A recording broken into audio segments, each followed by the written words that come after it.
The whole of the world is on lockdown. Here in Sagres, we're not quite there yet, but don't worry, we're still self-isolating. What does that mean? I'll tell you what, it means we're going to get on the water, and guess what? It's time for the Idiot's Guide to Slalom. Take 2!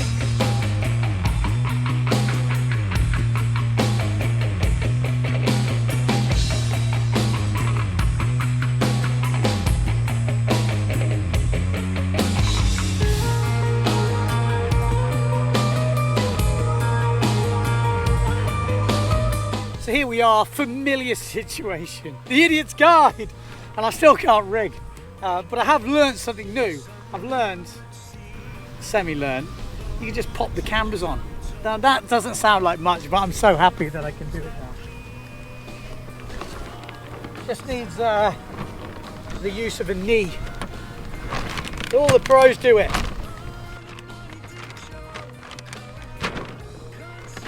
Need more downhill.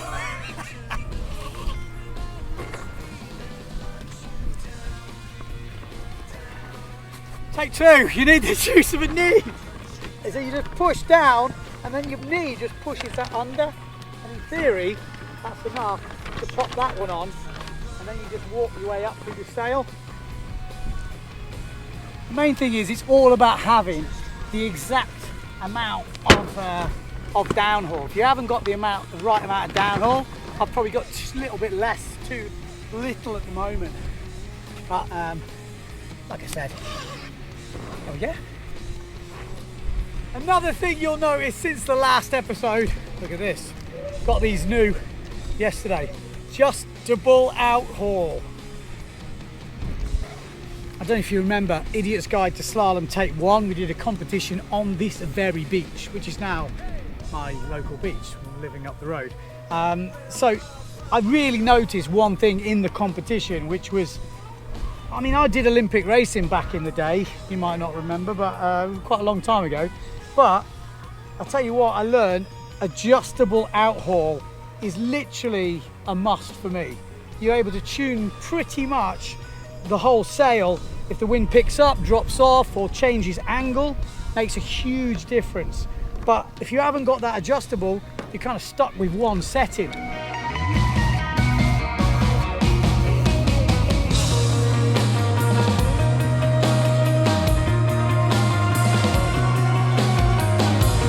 What are we trying to get from this episode? Well, for me, it's going to be about tuning, and how to tune. I'm used to do Olympic racing, so I've done a bit of tuning, but it was only one sail, but kind of a similar thing. So my goal is now, I've got the 7.0, we've pretty much got 7.0 weather at the moment, got a 116. I've literally rigged this sail once so far, and I want to find out where is the optimum downhaul. It says on the bottom, what does it say? It says luff is 451. We've got a 430 mast, so 21 centimeters. Now, that's a guide. That, you know, we're talking a guide because masts are different, mast extensions are different, but it's in that ballpark. But we have to find, you know, if we're going to race at a high end, you have to find that exact position where you've got enough release to keep the speed and keep the board sort of flying, but not too much so the board flies over or it doesn't have enough downforce for the board, I guess. I think that's what we're talking about.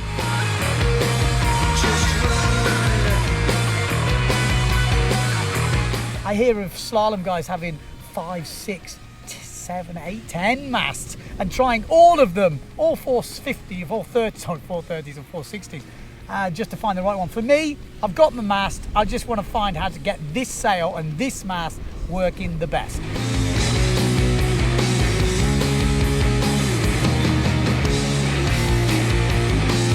Downhaul, you'll see actually I've got a new extension, which is absolutely, I've got to say, sick. I used generation 1 of this North stick and it wasn't quite up to scratch. Now, weirdly, not much has changed, but they've changed the rollers. They've put ball bearings in, and now this thing is a dream to use. So as you can see, I've already got it block to block. And now what you do is when you put the downhaul on, you can see that collar just moves up. So when I do find, let's say, the optimum downhaul, all I have to do is release this And then I use this for the downhaul next time, and this collar will stay in exactly the right position. That does rely on me having a few of these in my quiver. I'm not sure if I'm going to do that yet. Otherwise, we just, what I'm probably planning to do on this session is put a sticker exactly where the point is. I'm just going to show you what I mean. So if I find the exact position which say I like, I come to the point in the sail wherever you want to do it, and you can see it's kind of, let's say it's loose over here, loose over here, loose out, and then it starts tightening up. And a lot of the brands do that. They have a sticker or a mark that's put on in the factory as a recommended maximum or minimum downhaul. Usually there's 2. Now, I'm not sure about that. We've talked about that at Simmer, and they were like, yeah, but what if someone puts it in the wrong place, or maybe something isn't quite right, and then you've got all these sails out there. It shouldn't be in the wrong place, but that can happen. It can happen. So for me, I think I prefer to do it manually. Find out what I like and stick the sticker on, or even with a bit of pen, mark it. I personally like the sticker idea, tiny little sticker, because then I can take it off if I change my mind. Maybe, something changes in the conditions or something like that, but it's usually just a good guide. Okay, we're rigged, we're ready. I'm just gonna go out there and test the conditions and do some proper self-isolation.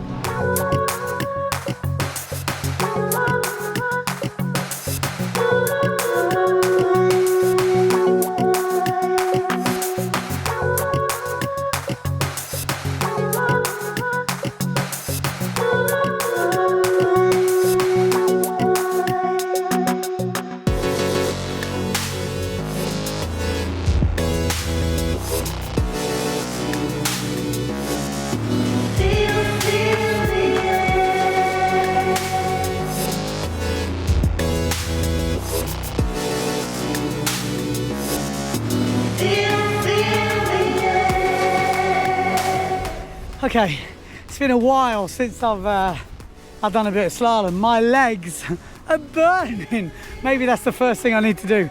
Get some stronger legs. Oh my God, my shins feel like they're, and it's flat. It's pretty flat out there, but oh, that feels good. What else did I notice? I mean, I'm talking about doing again the Defi win this year, if it happens because of the whole coronavirus, but I think it will happen at some point, even if it's delayed.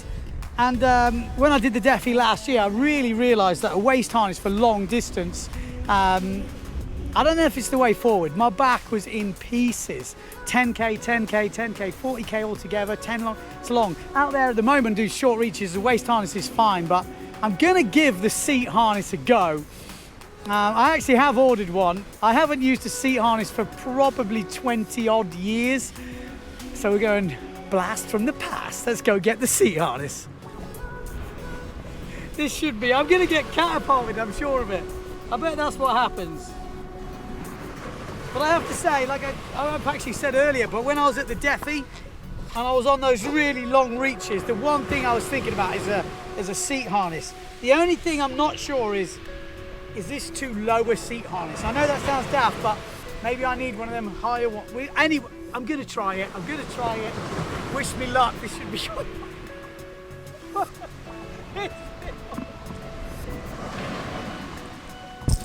How do I look? Is my bum look big in this?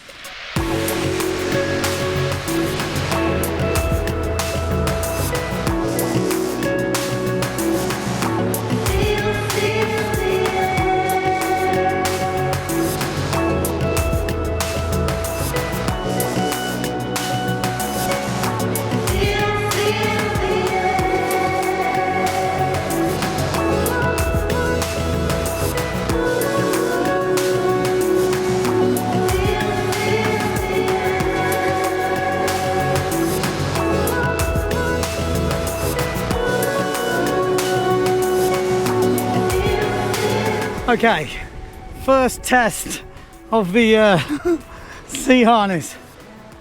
Very strange. Like, it's been a long time, but my initial thought is it's like super comfy when you're like a little bit under and you just kind of, I don't know, it's definitely easier for me on the back, but I'm definitely not as fast. When I get a gust, I get picked up, like it's almost like I can't get the power down. I think maybe I need to be heavier for the racing with the seat harness.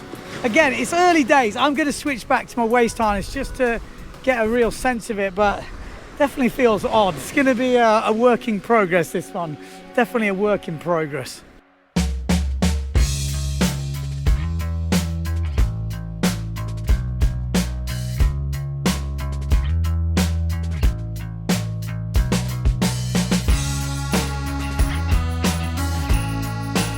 Okay, end of the day, and what have we learnt? Well, I started today thinking I'm going to tune the down haul, I'm going to be playing with the out haul, going to be getting the trim right, maybe even moving the mast base. I've done none of that. I've literally hardly even touched the out haul, but I have had a bloody good sail. We've been blasting around with a few of the boys. It's been fun, and either the gear is just amazing and I don't need to tune it at all, or I just need to switch my brain into a different gear. I did try the seat harness and the waist harness, and I've got to be honest, I really feel like the waist harness is more me. I feel much more comfortable. When I get a gust, I can just soak it up. It does hurt the back when you're really pushing for long enough, but I think in a short slalom race, it will be fine.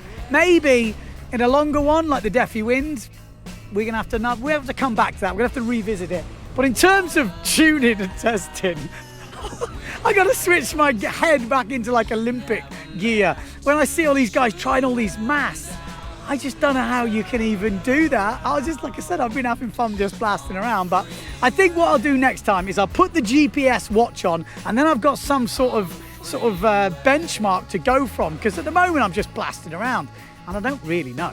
So, what have we learned? Bugger all. Bugger all, I'm lazy. That's what we've learned.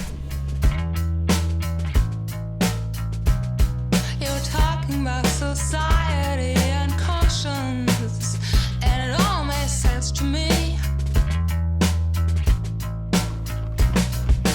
Wish I never told her about my plan.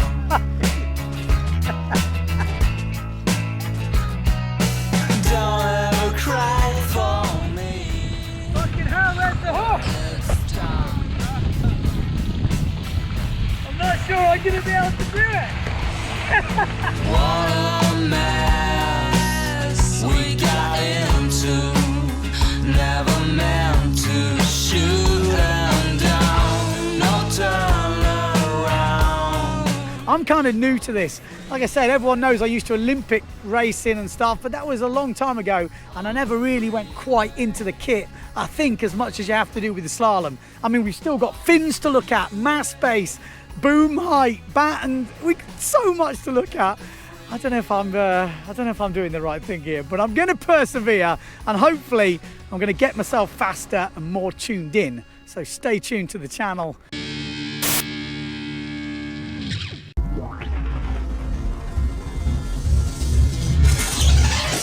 Disclaimer, this video was actually made before the coronavirus went crazy.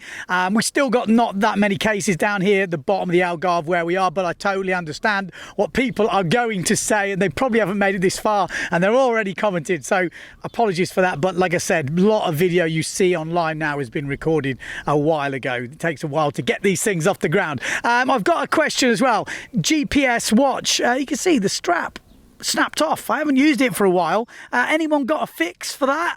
Because I could do with using it. Like I said, I could do with the benchmark. So any fixes or hacks to make that work better, or what they're doing, how they fixing it, maybe a bit of elastic, but I don't know. Let me know. And that's it. Yeah, thanks to everyone for tuning. Don't forget, if you liked the video, give us a thumbs up. If you didn't, you'd give us a down thumb, but tell us why. I'd like to know why. And like I say, if you give us a thumbs up, tell us why you liked it. Subscribe to the channel. Thanks to everyone for tuning in. Stay safe, everybody, and hope, like I say, things get back to normal pretty soon. Until then, stay tuned to the channel.